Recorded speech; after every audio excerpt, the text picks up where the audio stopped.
Another day, another week of Daredevil Born Again, and now that we finished most of this show, I do feel confident in saying that this show is so far good.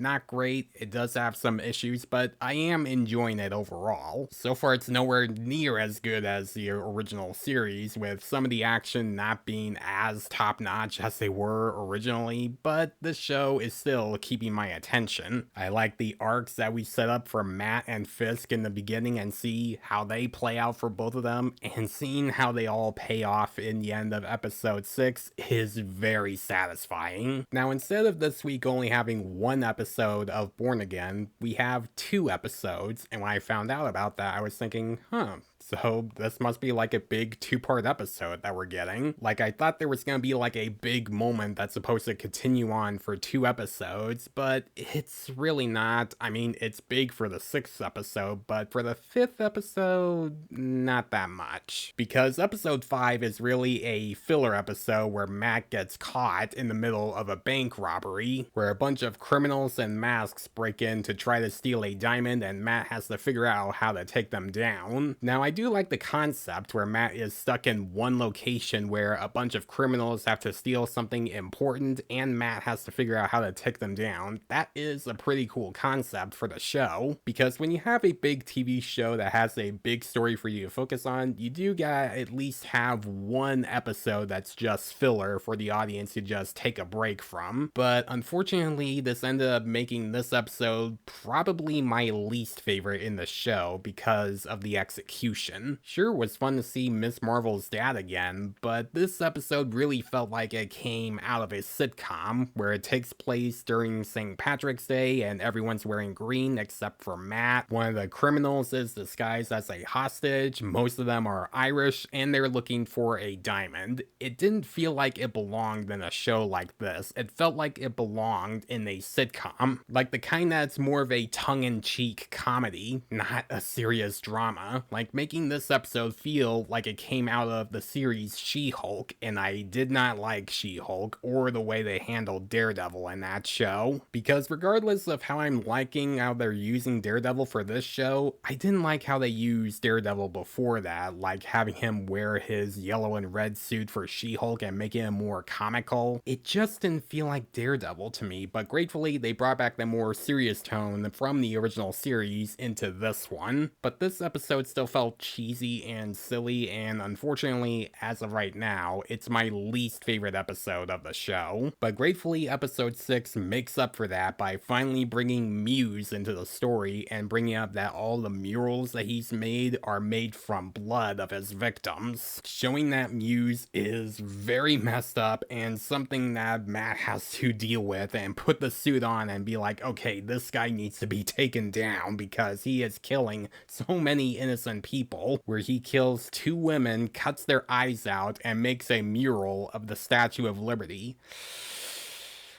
Yeah, he is that messed up. And we see Fisk bring all the corrupted cops together and gets them to go and find Muse and kill him as Fisk's anti-vigilante cops, who have done some pretty terrible things, like one of them obviously killed Hector Ayala. We know it wasn't Powell, but we know it's like one of the cops that maybe killed him. We don't know who it is, but we know it's one of them in this scene. We also see Angela come back, Hector's niece, who wants Matt's help to figure out what Hector was trying to do before he got murdered, but unfortunately Matt can't. He's still trying to stay in the dark and not use the suit after what happened to him in the first episode. But Matt also knows that the cops nowadays in Hell's Kitchen are not very helpful, especially with all the stuff that they cause throughout the show. But when she goes out on her own, she gets kidnapped by Muse, and when Matt finds out, he tries calling the police at one point, but realizes that that's not a good idea and was like, screw it, I'm gonna put the suit on. And we see Matt finally wear his suit, and he's fighting Muse in his hideout, and we also see Fisk fighting Adam in his hideout, where you can see both of them are finally letting their inner selves out again, where Matt is now starting to feel like Daredevil again, and Wilson Fisk is now starting to feel like Kingpin again. Matt manages to defeat Muse and save Hector's niece. Fisk decides not to kill Adam and just decides to just let him live, even though he beat him up pretty hard, showing showing that we are finally picking some things up. We finally have Matt in a suit, having him do some more Daredevil stuff, hopefully, where he's finally becoming Daredevil again mentally, which of course Fisk is not gonna like that at all, and it's gonna make them feel like enemies again, and I cannot wait to see. So guys, if you have seen this episode, what did you think about it? And what do you think of this show so far? Now we have 6 episodes already. Do you think this is as good as the original series, or do you think that this show was terrible and not as good?